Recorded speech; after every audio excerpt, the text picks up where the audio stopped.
I'm pleased to rise on the second reading of the bill to amend the Essential Services in Nursing Homes Act, which came into force in 2009, Mr. Speaker. And that was a majority government, and serious errors were made in approving that legislation under that majority government, as we've seen, both by the Labour Board in New Brunswick and the courts, who've ruled that that legislation does not meet the test of the Charter to ensure that the right to strike is in fact properly provided for, because the essential services process for determining the essential services currently under the Act essentially, if a strike were called, doesn't amount to much of a strike at all.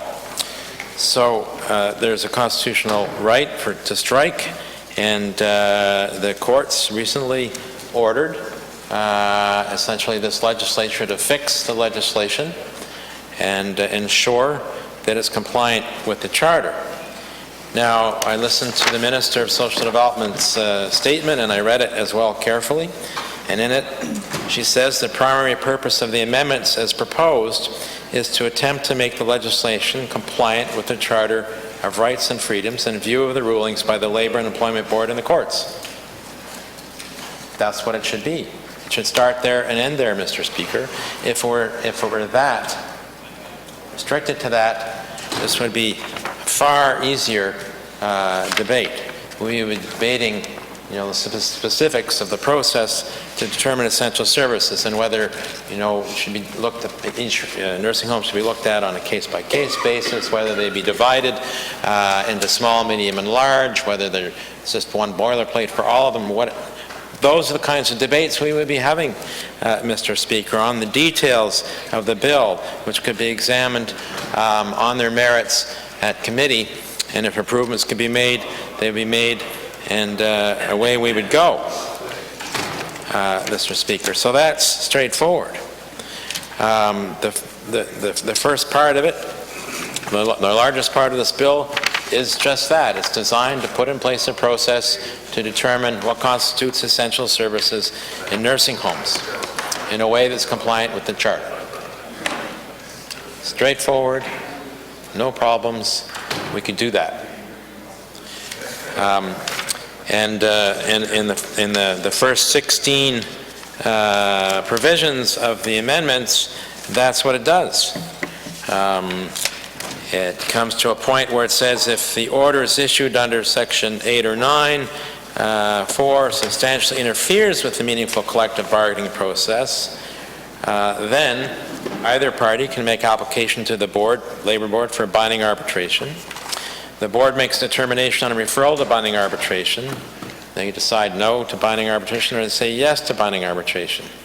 And if they say yes to binding arbitration, then it goes to 13.15, which in the bill here says, if the board determines that the level of services to be maintained by the bargaining unit to provide essential services has the effect of depriving the parties of a meaningful collective bargaining process, the board shall issue an order that if, after bargaining collectively, the parties fail to conclude a collective agreement or the renewal or revision of an existing collective agreement, all matters remaining in dispute between them shall be settled by binding arbitration in accordance with the Industrial Relations Act.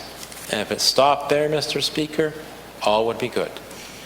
But it adds, and Section 13.3.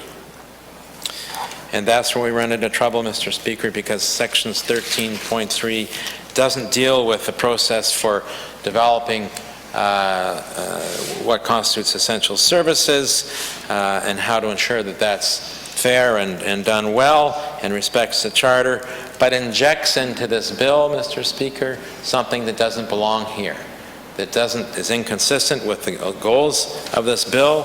As the Minister had said, the primary purpose of the amendments is to attempt to make the legislation compliant with the Charter of Rights and Freedoms in view of the rulings of the Labour Board and the courts. This section does nothing like that. this section actually is an effort to circumvent what's provided for the Industrial Relations Act in terms of the process for binding arbitration.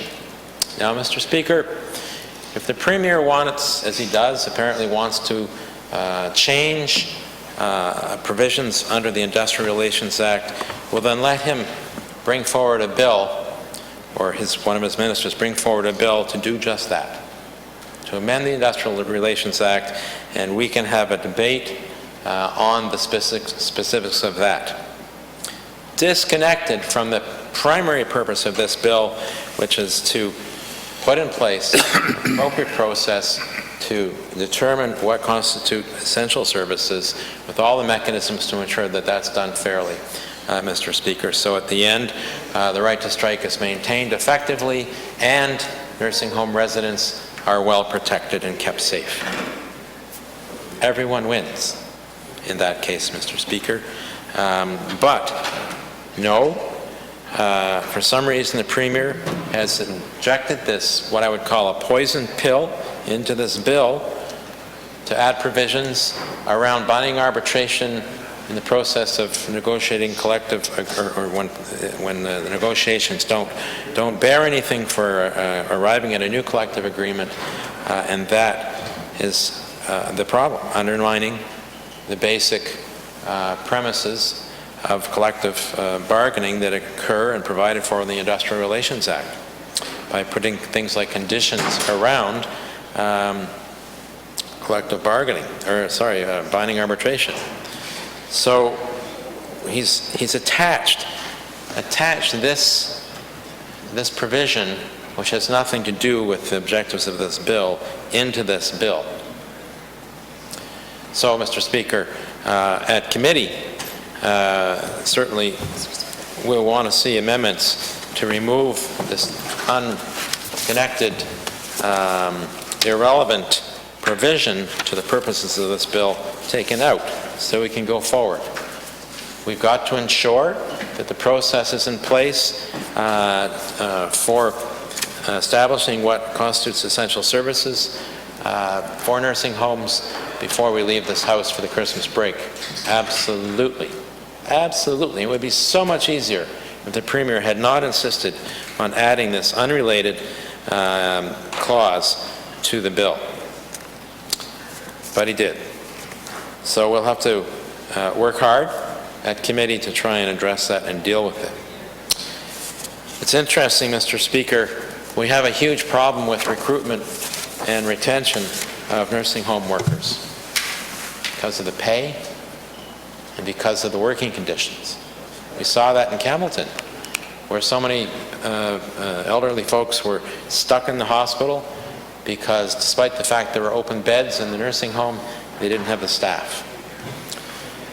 So you would think the solution here, Mr. Speaker, is straightforward, that we pay a fair salary, a fair wage to nursing home workers, and create better working conditions for them. Sort of like the law of supply and demand, Mr. Speaker. If you're short on supply, to increase that supply, you're going to have to pay a bit more. You're going to have to create a better environment for them to work in. It's interesting. It appears, and this is my prediction, that that's exactly what's going to happen with doctors. Doctors in this province have begun negotiations with this government for their next contract. Now, Nova Scotia has recently settled with their doctors, and they received an increase in pay. It will be very interesting, Mr. Speaker, to see where the Premier lands on that.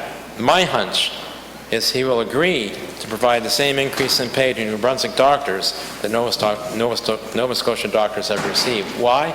Supply and demand.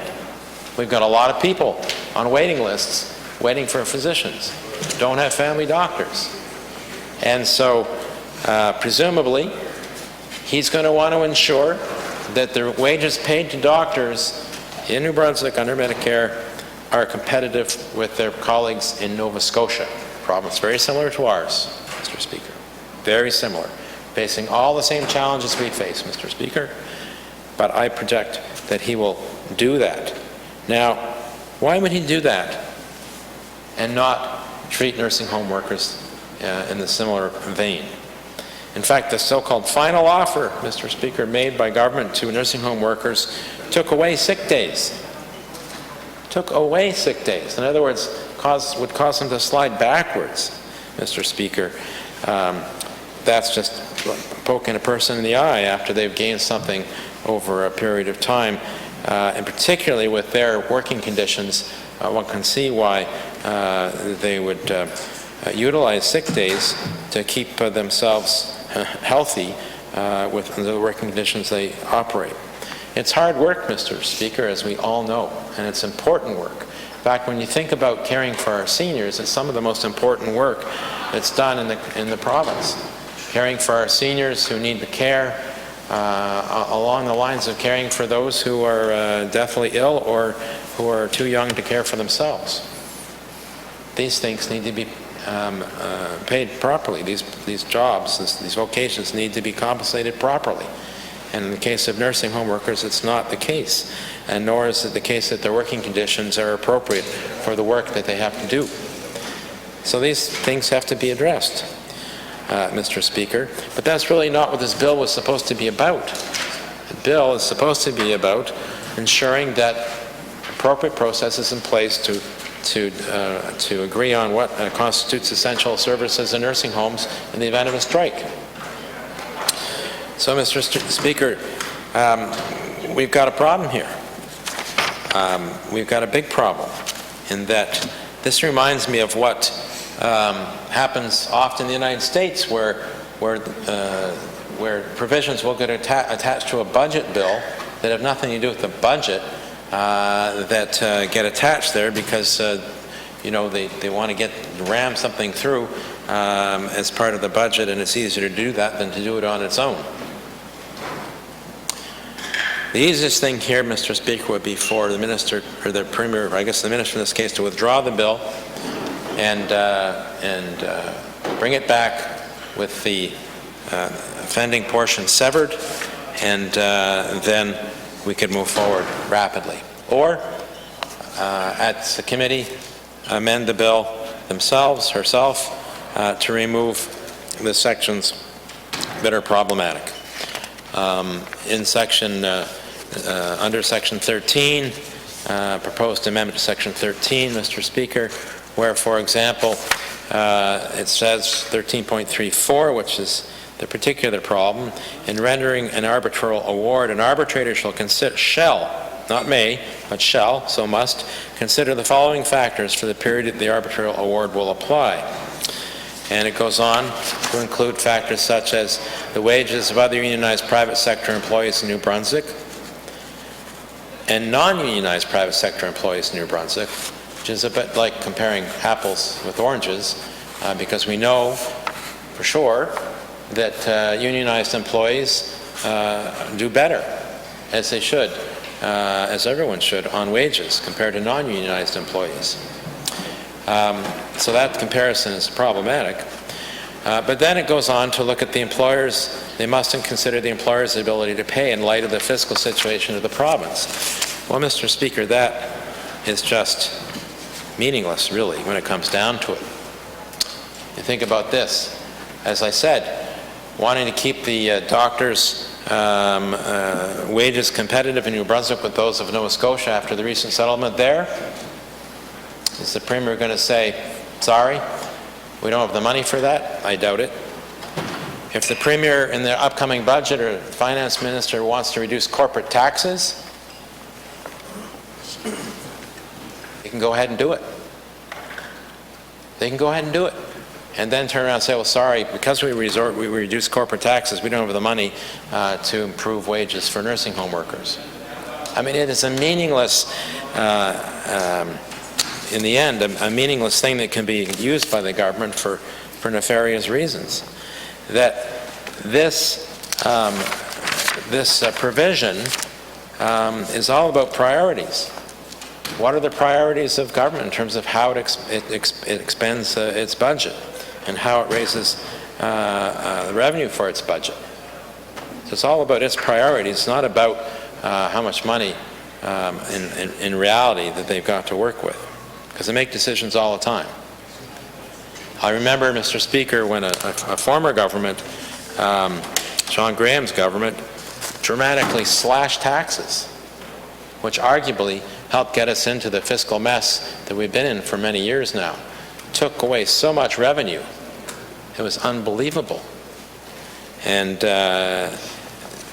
you know, so these decisions are made by governments reflecting their particular priorities. So the idea of the ability to pay just doesn't make sense here. According to who? Well, according to the government, apparently, which doesn't, you know, there's no objective way of looking at that. And of course, we know government can cut taxes, which is a source of revenue. They can increase taxes, which is a source of revenue. They can spend money in other places that's important to them, and not spend money in other places which aren't important to them. So it's not helpful, but it certainly could influence the kind of decision that an arbitrator might make in their decision making. So it can't stand. It's got to come out at committee by way of amendment, Mr. Speaker, and that's certainly what approach is the approach that I'm taking with this. That when this gets to committee, we need to replace or remove these pieces in the bill that do not in any way relate to the primary purpose of the amendments as proposed, that don't relate to make the legislation compliant with the Charter of Rights and Freedoms.